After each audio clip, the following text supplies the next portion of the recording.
वालेकुम क्लास, कैसे आप सब। उम्मीद है कि सब बच्चे अल्लाह ताला के फजल व करम से खैर आफियत से होंगे। बच्चों, आज हमारा उर्दू का लेक्चर नंबर 3 है। तो आइए आज के लेसन की तरफ चलते हैं। आज हम हिस्सा ग्रामर से कलमा की अक़साम को पढ़ते हैं। कलमा की अक़साम, सबसे पहले हम बताएंगे कि कलमा की कितनी अक़साम हैं और कौन कौन सी हैं, उनके नाम लिखने हैं और उसके बाद उनको डिटेल के साथ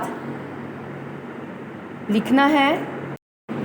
कलमा की अक़साम, कलमा की 3 अक़साम हैं।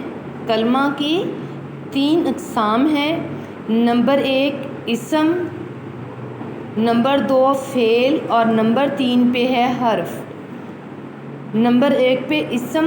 इसम को हम तफसील से लिखते हैं। किसी शख्स, जगह या चीज़ के नाम को इसम कहते हैं। इसम का जो मायने है वो नाम है।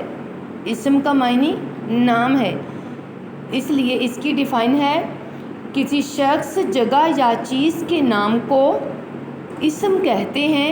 मसलन, फिर हम यहाँ पे मिसाल देंगे, मसलन अली, हारूनाबाद और कुर्सी वगैरह। अली शख्स है, हारूनाबाद जगह का नाम है और कुर्सी चीज़ का नाम है। उसके बाद नंबर 2 पे है फ़ेल। फ़ेल का मायने है करना, यानी कि किसी भी काम का करना फ़ेल कहलाता है। किसी काम के करने या होने को फ़ेल कहते हैं। किसी काम के करने या होने को फ़ेल कहते हैं। मसलन खा रहा, सो रहा और जा रहा वगैरह। नंबर 3 पे है हरफ, वो लफ्ज़ जो इसम और फ़ेल को आपस में मिलाए। वो लफ्ज़ जो इसम और फ़ेल को आपस में मिलाए लेकिन अकेला कोई मानी ना दे।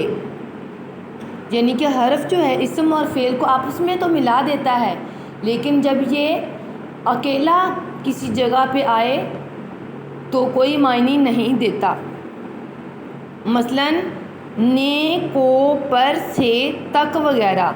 मसलन ने, को, पर, से, तक वगैरह। बच्चों, आज का ये आपका लेसन है हिस्सा ग्रामर से। कलमा की अक़साम को आपने समझना है और उसके बाद उसको अच्छे तरीके से ऐलान करना है। अल्लाह ताला आपको हमेशा खुश रखे। कल तक के लिए मुझे इजाज़त दें। ओके, अल्लाह हाफ़िज़।